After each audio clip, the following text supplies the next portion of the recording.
Hi guys, welcome back to my YouTube channel. My name is Natalie And Sylvia, my best friend. Okay, this is my best friend. we've been friends for over 5 years Yeah. now.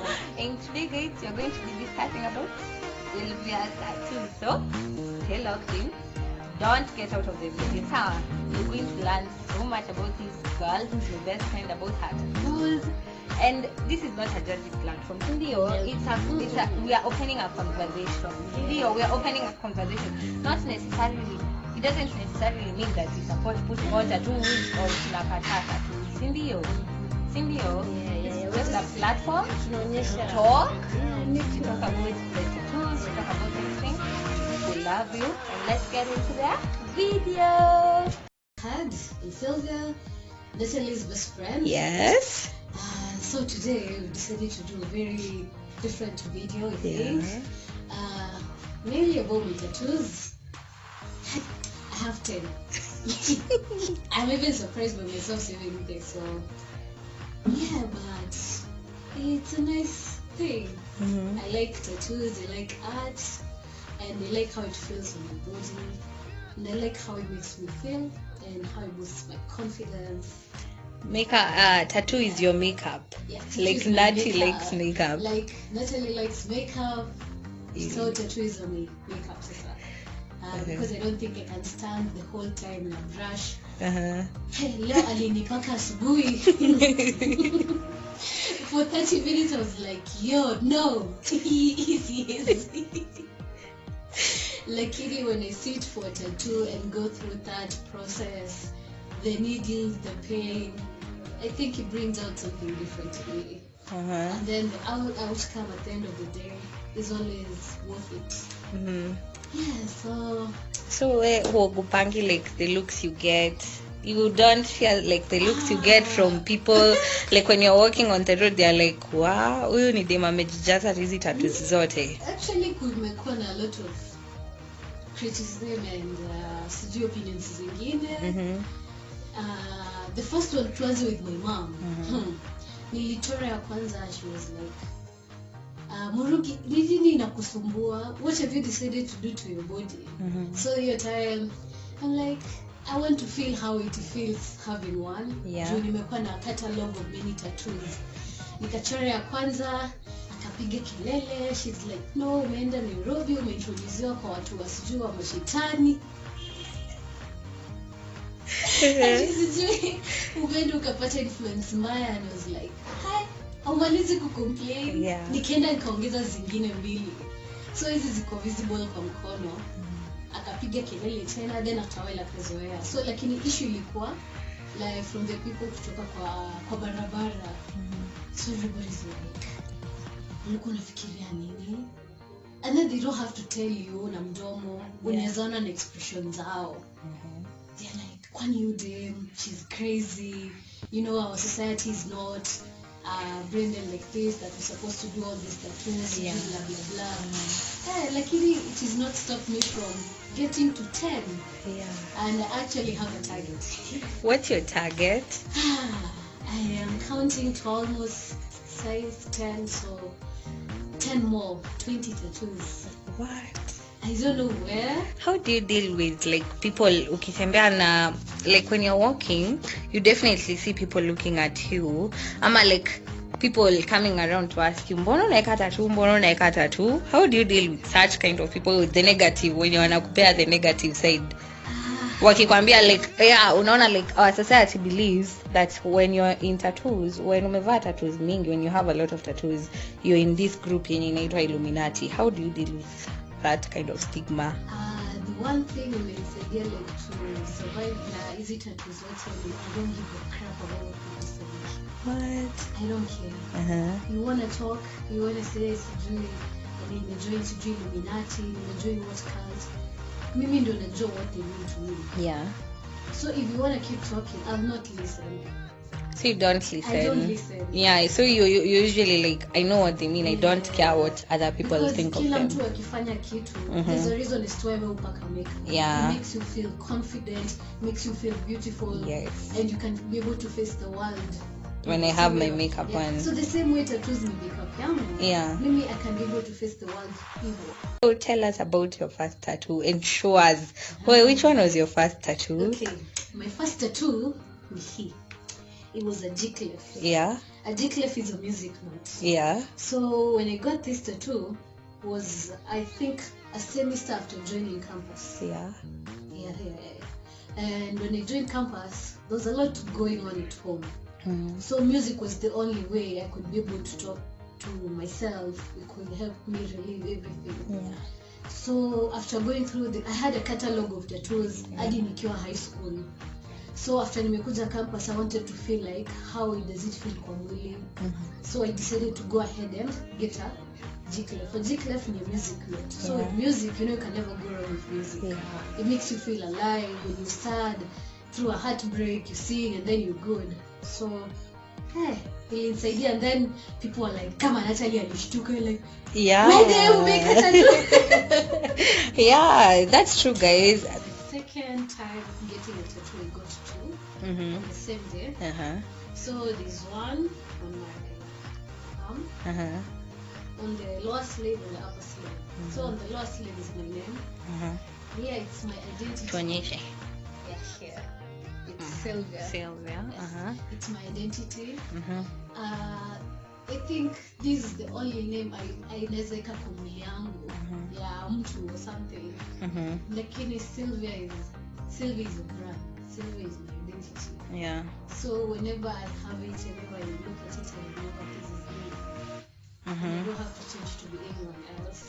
Accommodated. You don't need to accommodate anyone else in your life. I can accommodate people, but I'm not going to change who I am to make you happy. Yeah. So the third one is a rosary and some doves. So it's a bit faded. Yeah. So this was also going through a very weird time too. Yeah, and it reminded me that any time that no matter what I go through, that there's always a higher power watching over me. And whenever I turn to that higher power, that everything is going to be okay. Yeah. So on that, let me ask you, watu wengi wanafikirianga just because a girl or someone has tattoos, they don't actually believe in God, they don't pray to God. What would you say about that? For believing in God and all about religion, you make your higher power something that you feel like makes you feel safe. For me, I've been raised in a Christian family. At some point maybe you'll come and question a few things, but at the end of the day you see that there's something great happening in your life, and it's not your own doing. There's someone else, there's some other power at work helping you, which is protecting you. You having ink on your body does not stop you from believing that there is something at work. Believing that is God, believing that is it works that way. So no matter the tattoos, the same way people with dreadlocks. I'm talking about myself. She has dreadlocks in our family.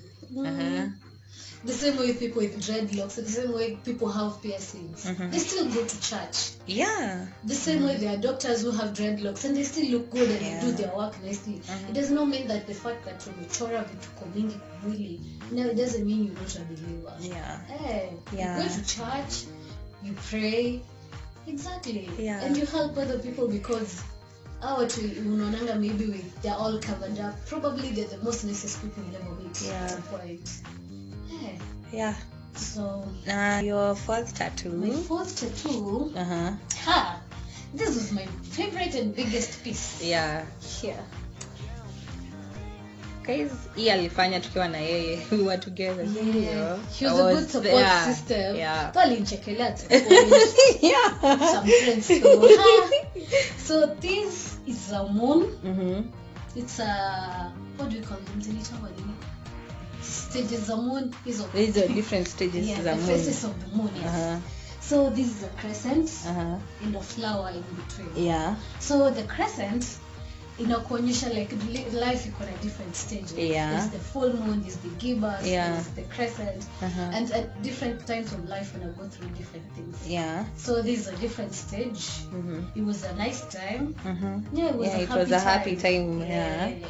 So for me, a crescent is a symbol of good things. Yeah. Yeah. So you put it up because ulikuwa unataka ku hold on to that memory of a good time, sindio? It was the first time I felt like I was myself. You were happy. I was not sad. I was not crying myself to sleep. I was happy. Yeah. Then the flower, inaonyesha as the moon iko na different faces, pia flower iko na different times to blossom. Yeah. To blossom, that is. Kuna summer, I don't know what yeah. So the flower pia inakuonyesha at the end of the day you're still a flower. Yeah. You're glowing. You're beautiful. Yeah. And you're bossy if you want to. Kama watu wengine hapa. Yes, wenye wananiambia mbusi.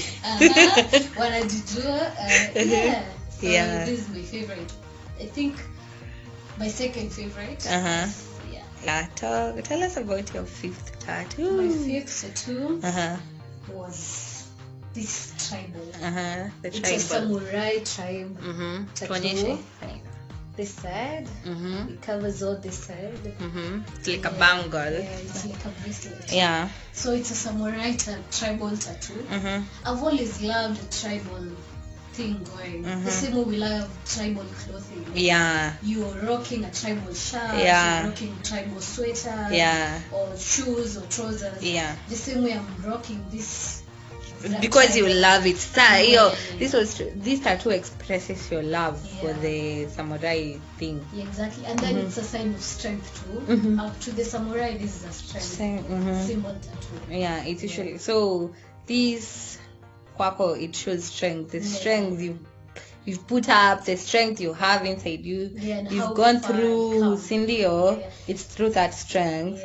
Yeah. And I like placing it like this nikikai. I want everyone to see. Yeah. Nikieka mkono hivi nimevalia kitu fupi, I'm like, yo, this is me. Yeah. And I'm strong more than I know it. Yeah, you're stronger than you know. Cindy. The next one. The next one. Yeah. When I got this, I got 2 more tattoos on the same day. On my back though. So I don't know if I'm pulling my back. Yeah, let's see this one, guys. Wenye wanasemanga watu sionyeshane bra. These some doves and it's written it's okay not to be okay, and some doves zenye zinatoka huko nje. So about this one, ilikuwa this year. Natalie, it's not been a good year for me. I went through something very traumatic. So when I got this, I reminded myself, you don't have to be okay. You don't have to pretend you're okay when you're not okay. It's okay not to be okay sometimes. And it's okay to let people you're not okay. And then the doves, they remind me that even in bad seasons, they always find a way of surviving. So ilikuwa inaonyesha you can survive, and it's okay not to be okay. Do not hide in that cocoon that you want to shoresha kila mtu pretending you're okay. It's okay to break down. It's okay to be vulnerable sometimes. And it's okay to let people in even when you have problems. And it's not always going to be a smiley time. Kutafika time yenye there are struggles, there's going to be a lot of pain, but if you come out of it strong, it's still lazima you come out of it strong. Hata kama how strong you are, you can just cry one time. It's okay to cry. It's okay to cry. Si ati ni vibaya. Mnasikia wanaume, it's okay to cry. Jumi ujipata kwa nyumba sometimes. I feel like I've had a very bad day. A very bad day. I don't want to talk about it. So the only thing I do, I go kwa bed ama place yote and cry it all out. And by the time I'm done with those 10 minutes of crying, I'm a very happy person. And if my pillow can talk, kwenye uko juja, inaweza kuambia. True. It's my best friend.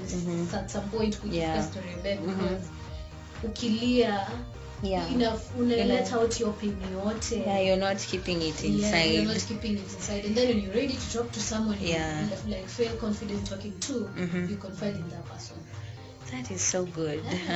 Tuna motivate. We are motivating people out here. I feel like we become motivational speakers. We will become one. Okay, tell us about your biggest tattoo. This is my pride and joy. So guys, imeanza wapi? Huku. Yeah, it starts there and then it goes all down there. All that, she has a tattoo, all that. So this one, this is a Polynesian tribal tattoo. For those who know tribal tattoos, samurai, Polynesian, so this is a Polynesian tribal tattoo. Hii nayo I like how it makes me feel in my body. How? It makes me feel sassy. You are sassy. Yes. I am sassy and I don't mind. Nikiwa nayo, I don't know how it makes me feel. Inanifanya tu na feel I am a boss. Yeah. I can do anything. Whenever nikitoka hapa nje, heads turn. Yeah. Because I've been to Nakuru in 2 days, ama ni 3 days. 2 days. Yeah, 2 days. Walking around in my shirt and everybody's like, they're turning. Yeah. You can see.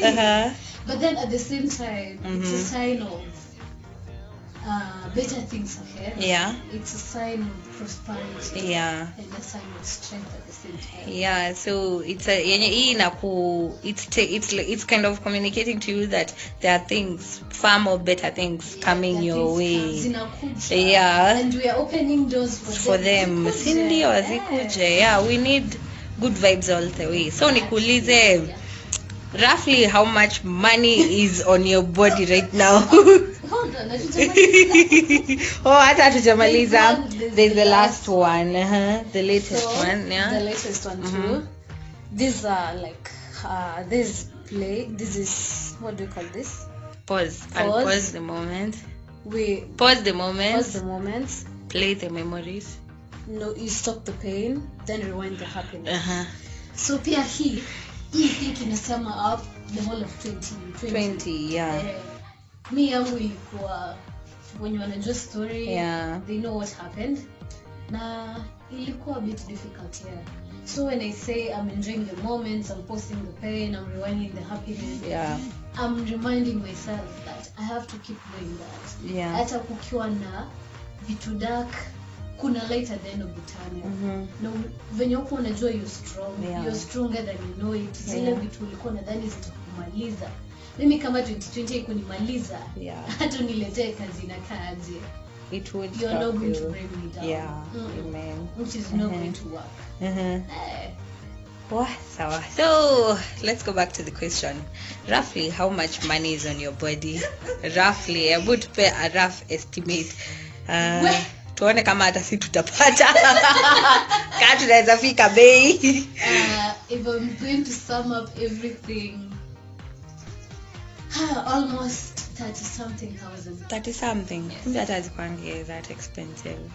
Yeah, because this, if the one who made this is going, their paying was around 10k. 10 to around 12, 10, 13. Yes. This was 9. Yeah. Yeah. This was 45. The back ones were around 5. Then 35. Yeah, so around 30-something thousand. It's 40. Yeah, 40. So you have 40,000 roughly. I know most people would be like, this is such a waste of money. 40,000 tunaweza anza business. What would you like to tell them? Ikifika ni story ya quest do, mimi nitakupatia history nyingine tamu sana. Yeah. Tangu nikiwa first year. Yeah. But I don't regret any pesa nimetumia. Venye nimeitumia, maybe at some point you feel like I should have invested nikiwa na hiyo do at that point. Yeah. Lakini whatever I went through at that time na hiyo pesa, maybe I go through it in like 5 or 10 years. I'll be an older person. I am trying to enjoy staying. When you mean I'm young, niza ruka. You see. So mtu anaweza fikiria it's a waste of money. But it is not a waste of money. It's not a waste of money. Yeah.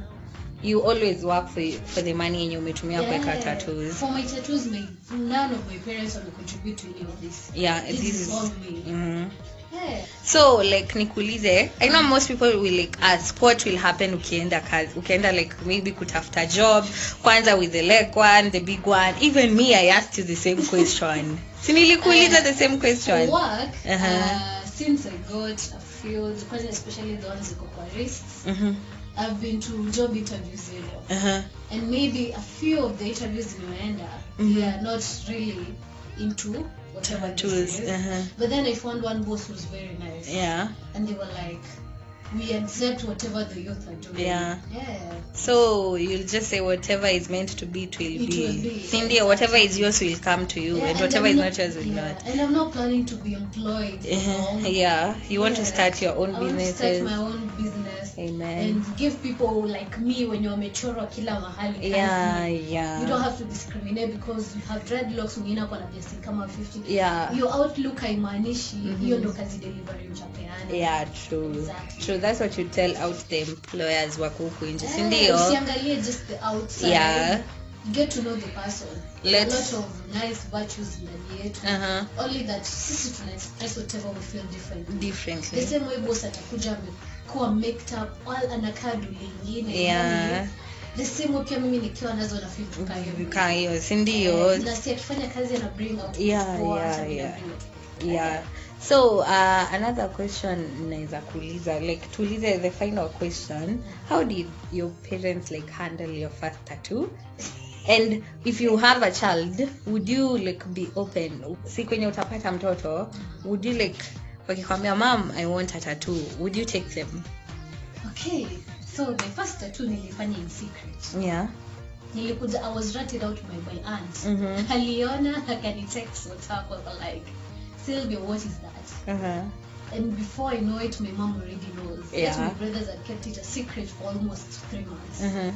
So my mom called and she was like, "Wait, my dear, what have you done? What was going on through your mind when you're getting the tattoo and everything?" And I was like, "Mom, this is how I feel. When me come out, I just want one." But then she didn't take it lightly because she was really mad, and that was at the time but we were still not getting along. So it was quite a struggle. So, and I'm kind of a rebel nyumbani, black sheep kwa family gathering, watu wakiongelelewa mimi ndo topic mahali. So I didn't really care much of what they thought anyway. Lakini my mom ali bring up some reaction. My dad did know, amekuja kujua this year. What? Tangu 2017. So nikaeka ya kwanza, akapiga kelele, then I got 2 more. And she was like, mi hata siongei tena, ukitaka chora map ya Africa, I am done. And she's never talked about them again. So lakini with time amekuwa akipiga simu, hebu niambie zile tattoo zako zinamaanisha nini tena? Niambia, hope you know what you're doing. And I don't think I would oppose my child getting one. Hata kama sitaki akuwe na vitu kubwa kama mimi. Unataka tu tudogo. Lakini I don't think I would oppose. At the end of the day nikimkataza ataenda afanye. True. Lakini nataka akichora anajua inamaanisha nini and why you getting one. See, uenda tu just kuchora tu. If someone asks you what it means, you don't even know what it means. You can't even explain. So I don't mind. Akichora. I would actually take them. Wachorwe. I'm a very open person. You want to do this? Okay, let's go try. Okay, so any last words, comments to the world out here, to all the parents who maybe will see this and think that huyu mtoto ameharibika, to my mother who will see this and dadani what can you do? We are like trends change. There's a lot changing. And from the last time tulikuwa salon na wewe, ulisikia the topics that were there. Madem like age mates wetu express venye wazazi wao walikuwa against piercings, sijui amefanya nini, alafu anakuja kuziembrace with time. This is your child, huwezi mbadilisha. Asha ndo anataka na hata change. So I think it's ni vizuri like parents will come to a point where tunaweza keti and have a dialogue with our kids. Wakuambia, this is me, this is what I like doing, before kuja kushtuka and then you end up criticizing your child. Na ukuelewa mbona alifanya.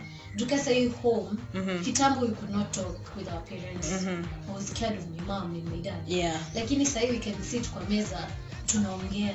My brother doesn't like this. Mimi, I'm all covered up in this. My hairstyles are always crazy most of the time. Na walikuja kuelewa bidii. So I think it's the high time when trends are changing, and before you lose your child, you unajaribu conform to the old ways. You get to learn your child. Yeah. And for the youngsters wenye tunataka kujaribu vitu. Si eti lazima ujaribu kila kitu. Yeah. Ujaribu what works for you. Yeah. And if it makes you feel nice, it doesn't offend you to go ahead. Yeah.